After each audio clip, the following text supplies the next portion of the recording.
Hello hi नमस्कार welcome back to my mini blog. तो friends आज थिला दशमी आ विजय दशमी देखी पारे सबू ठाकुर मान तलू को ओह्लाऊला कि समय पर सब स्त्री लोक मैंने आसिक माँ को बरण कर नौले।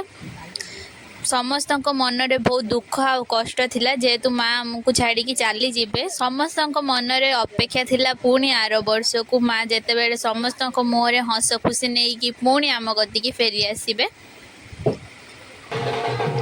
कि समय पर सब स्त्री लोक मैंने आसिक माँ को बरण करते आम भितर चलता सिंदूर खेल। समस्ते समस्त को सिंदूर पिंधौले। माँ को विसर्जन करने समस्ते माँ को उठे आनी गाड़ी को। रास्ता मझीरे आम भितर चलता नाच गीत मजा मस्ती। ता भितर भी समस्त मन में थिला दुख आ जंत्रणा। तापर माँ को सात पाख बुले निया जेहेतु विसर्जन कराहब। माँ समस्त को भलरे रखि था खुशी रखि था। एतिक ब्लॉग टी एंड कर लव यू ऑल। जय।